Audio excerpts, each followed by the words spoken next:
Do you hear that, everyone? And I am not talking about the wind because it is windy AF outside my house right now. No, I am talking about the chestnuts roasting and the bells jingling and the sorority house phone ringing with an obscene caller on the line. I'm talking Black Christmas. Not just the 1974 version, but I'm going to go through that one and the 2 remakes. But before I get into that, hi, I'm Chris, your friendly neighborhood Baba Duchess. If this is your first time finding one of my videos, welcome. And if you've watched some of my videos before, welcome back. I'm excited because I get to talk about one of my favorite holiday movies. And not just one of my favorite holiday movies, one of my favorite movies of all time. And that is 1974's Black Christmas. Gonna talk about the remakes as well. Those are a different story. But I'm going to start with the one that really went for it with the calls are coming from inside the house trope. This trope was made much more famous a few years later with When a Stranger Calls, which that one, overall the movie it's okay. But that opening scene, that one is a great one. Normally I don't do spoilers, but if you're a horror fan and you're watching my channel, chances are you've seen this movie, so we're just going all out with this one. So as much as I want the viewers, if you haven't seen this one and don't want to be spoiled, come back after you've seen it. Talking about this one, I'm just going to hit some high points. I don't really need to rehash a lot of the plot, so I'm just going to jump around and say some stuff. But starting off, it's a sorority house right before the holiday break.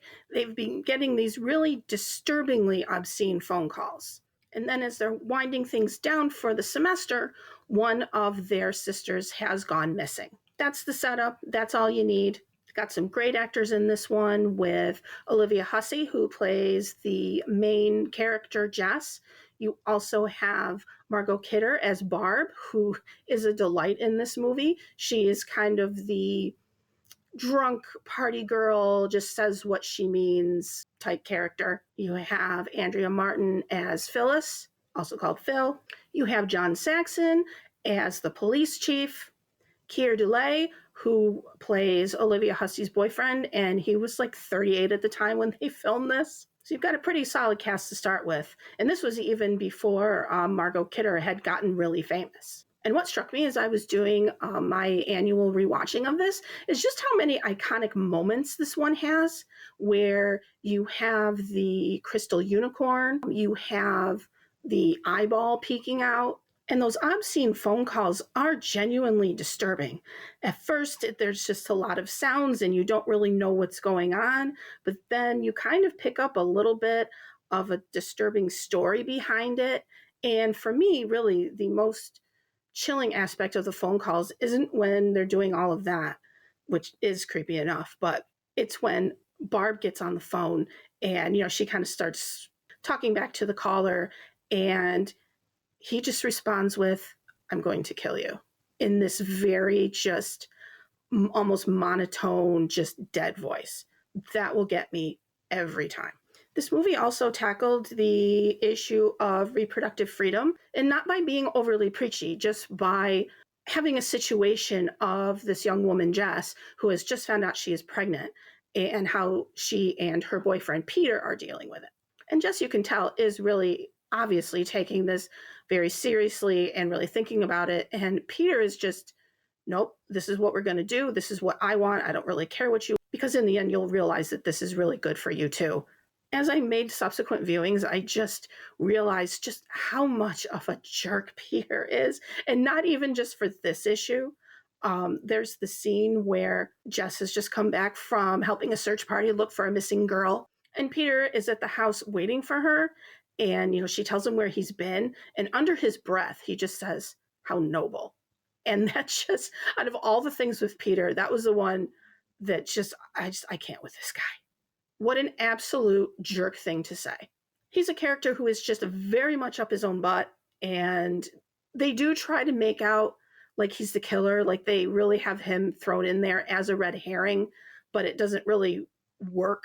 We see him too much, I think. So we have the disappearance of their sister Claire, and then a townsgirl has gone missing, and then, of course, the other deaths start to pile up. We have the iconic kill with the unicorn figurine, And that is just a great scene where you have in between what's happening to Barb and then intercutting with this choir at the door, which is why Jess hasn't heard any of what's going on upstairs. We have the iconic Claire kill where she is in her room and the killer comes out from the closet and has like that dry cleaner bag. And no sorority house in the 70s would be complete without a drunken house mother, Mrs. Mack. She injects a lot of fun into what is a tense movie. Kitty! Oh, God damn it, Claude, you little prick! And after every kill, we get a phone call from who we discovered is someone named Billy.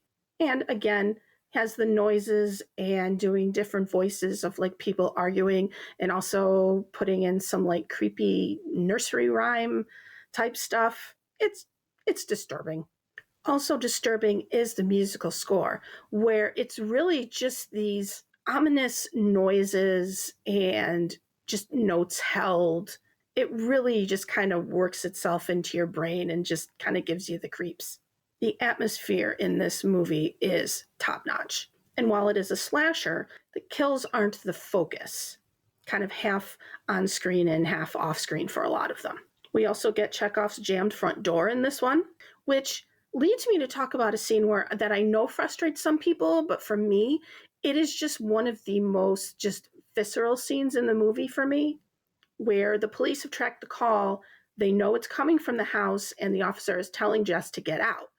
Now, she knows her two friends are asleep upstairs.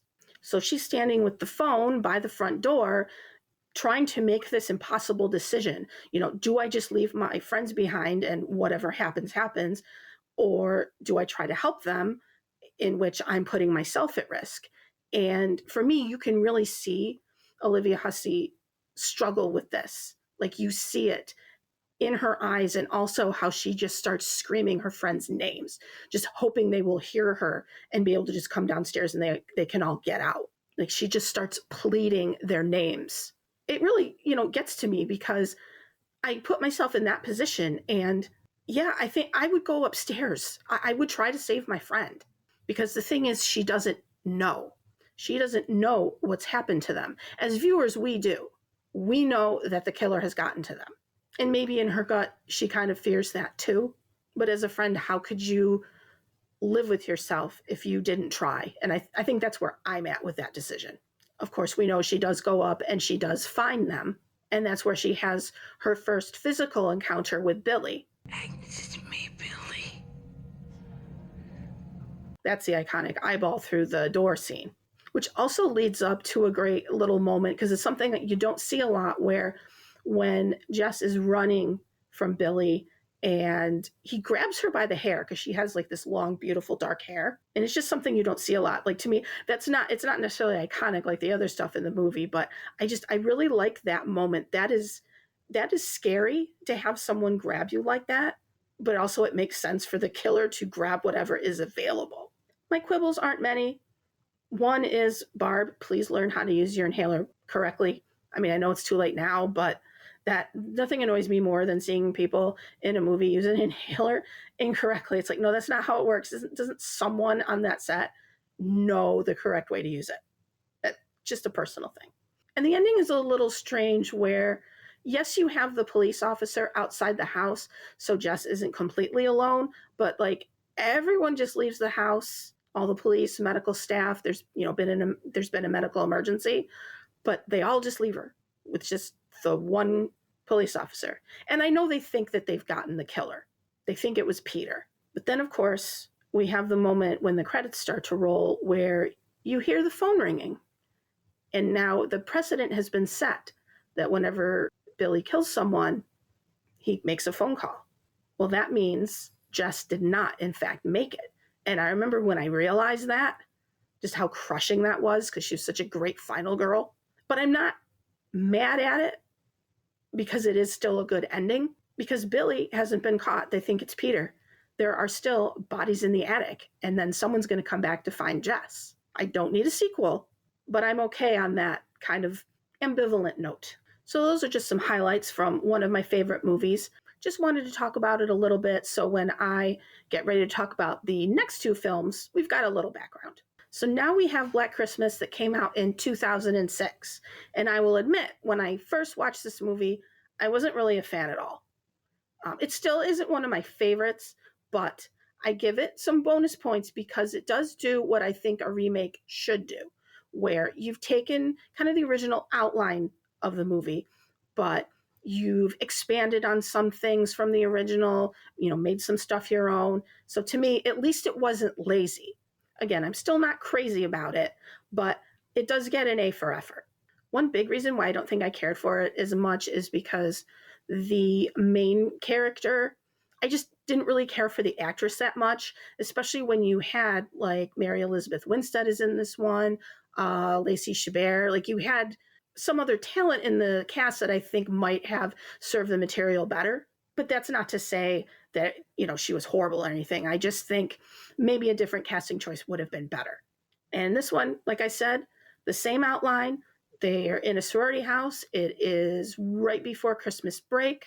We get the initial kill of one of the sisters who then they just think has gone missing. And now, of course, since technology has, evolved in the 30 years that have passed, we have cell phones. And this one really goes for it with Billy. They give him just a complete backstory. And for the most part, I did like what they did with it. Not sure how much his jaundiced look worked for me. I mean, I understand why it was there, but I don't know. That the visuals just weren't working for me. And instead of it being Billy who's doing multiple voices, you have him, but you also have Agnes as a character. So again, like I said, they've just fleshed it out a little more, which is good. It shows some care for the original. And this one takes a lot of the iconic moments from the original and doubles down on them. So there are multiple unicorn stabbings. You get lots and lots of focusing in on eyeballs or just stuff with eyeballs in general, which towards the end, I wanted to pump the brakes. Like, I get it. Eyeballs. Right in your eyeballs. There was a good fake out, though, that I liked with the use of the glass unicorn. That I thought was a fun tease for, people that were familiar with the original.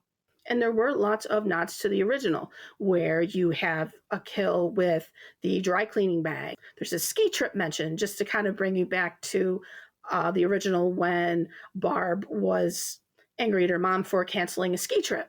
Mrs. Mack in this one is played by Andrea Martin, who was Phil in the original. And with that, she also gets some kind of sleepwear for Christmas. A lot of fans of this one really like the fact that they doubled down on the gore, really maybe even tripled down. This one is pretty gory. It's got cookies made from people. Silent breed is people!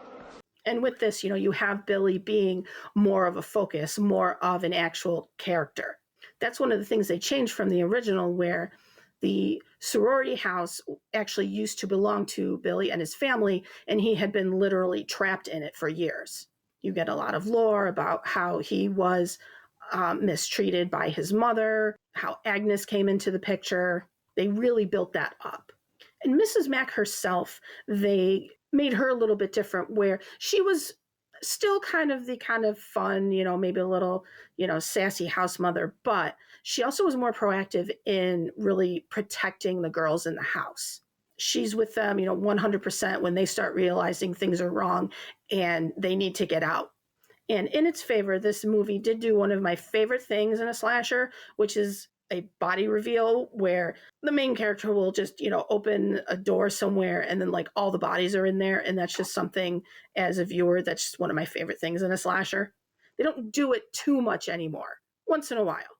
My biggest issue with this one is that it went one sequence too long, where they should have ended it at the house, but instead they kind of do one more thing where, okay, they all go to the hospital and then, oh, Billy's not dead and he comes back.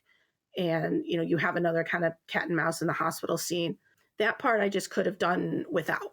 But I think I'm more in the minority with not being crazy about it, because I know a lot of people really do love this movie. But I do give it a lot of credit as a remake. It really does embrace the original while still making it its own story. And again, like I said, that is what a remake should do. And now we come to the version of Black Christmas that came out in 2019. Oh, I have thoughts on this one. When I first saw it, at least in the first half, I was like, okay, this isn't bad. I was not going to run back and watch it at any time soon, but fine. And then it made a turn and just ruined everything. So we do start off. It is just before Christmas break, and we are following this one sorority sister. She is leaving town to go meet family. And this is one of the parts of the movie that really did work. I thought there were some great visuals on this original kill. I think it kept with the spirit of the original. I liked the blood snow angel that we had, and it did create some genuine tension. There were, some fake outs. And I can attest to this, being a woman where you're walking down the street and maybe this person is following you. So you could really feel that unease. And I thought that worked very well. We meet our main character, Riley, played by Imogen Poots, who I have always liked her. I liked her in Fright Night. She was in a movie called Vivarium that was very good. She had a small role in V for Vendetta. And she is our main character, Riley, who has really backed away from a lot of stuff and just kind of fallen into herself after being a victim of SA. And I thought they did very well with her character, where you could see that she was struggling with something, but you also could see how she's trying to get through it and not really being sure how to do that. And you have her and a couple other of her sisters who are left before the break actually starts. We meet the character of Chris, wonderful name.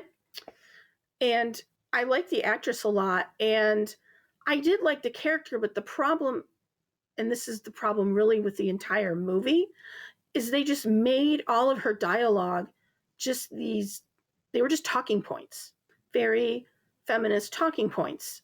And I agree with the points she was making, but none of it was actually like a discussion or came up in an organic way. You just felt like someone was just kind of spewing the stuff at you, trying to like get you to react. And as someone who is a feminist and talks about feminism with people and friends and stuff, we don't talk like that. There weren't conversations being had in this movie. I know this isn't the case, but it almost feels like this character was written by someone who just hates feminism and doesn't want to hear about it. So I'm just going to make this just unbearable character. But again, I didn't necessarily find her unbearable just because the actress was very likable to me. But therein lies the entire problem with the movie is they put the point over actually having an engaging story, or at least a non-ridiculous one. We do, of course, have nods to the original. The cat in the 1974 version, we had the cat named Claude. In this one, we have a cat. Her name is Claudette. Okay, cute. We've got some ineffective law enforcement characters who don't take the situation seriously at all. Once again, we're using the dry cleaner bag for a kill. And we do have the phone calls, again, on cell phones, and they're all coming from an account that is under the founder of the college's name. So we have the original sorority girl murder, and we meet our main characters in the sorority house, but that's kind of where all the similarities end to the original. This one is a little more focused on sorority life, which I do think is a good thing. You do see where the girls from this sorority are doing like a musical number at one of the frat houses, which that musical number is a highlight of the movie for me, where the character of Riley changes the lyrics of Up on the Rooftop to call attention to the fact that she was SA'd in that fraternity house. I thought that was a good moment.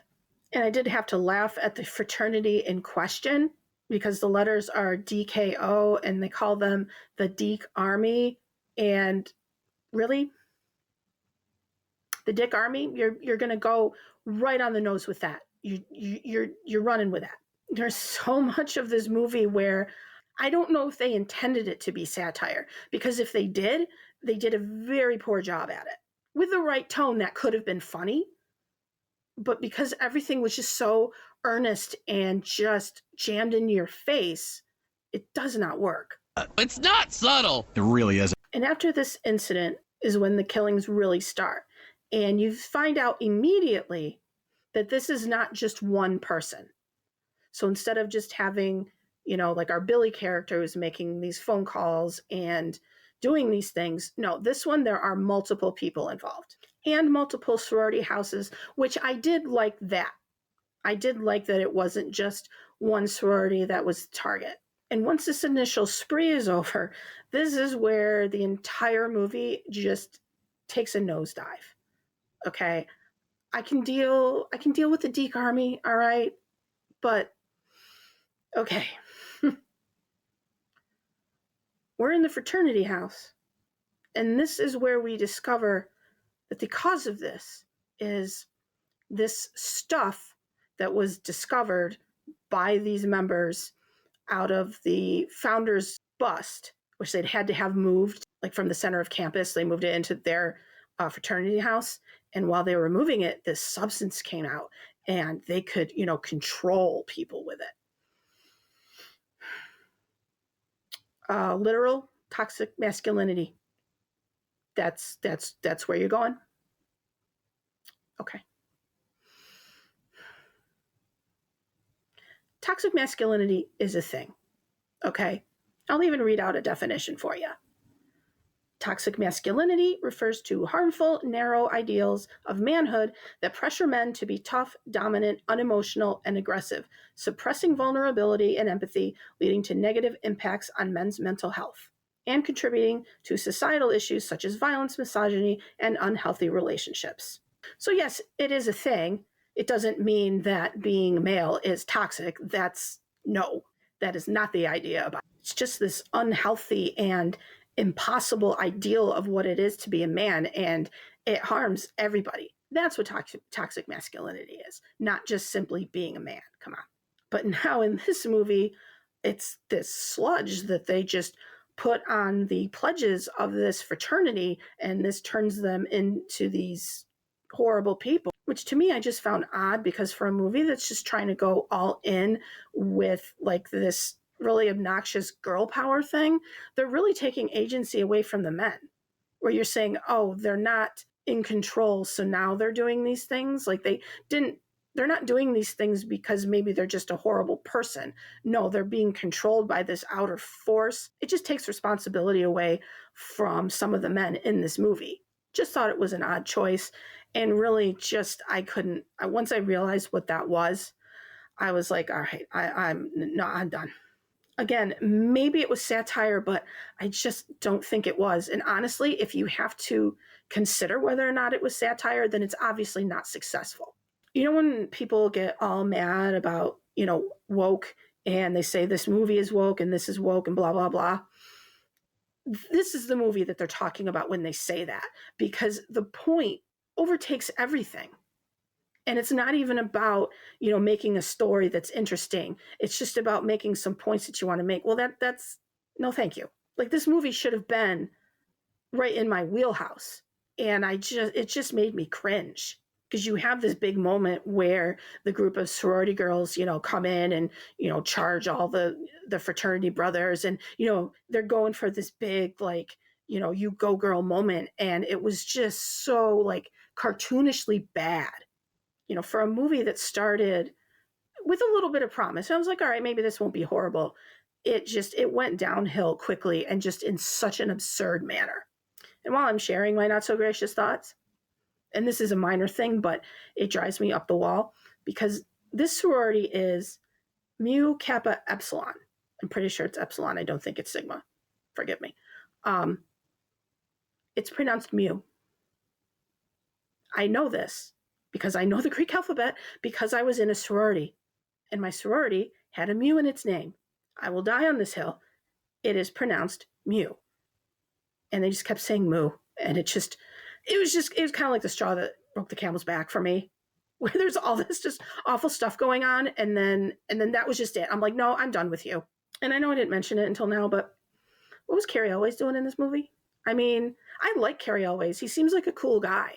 I will fight anyone who tries to talk crap about the 1993 movie The Crush. I will fight you. What's going on? Shut up and get out of the car now.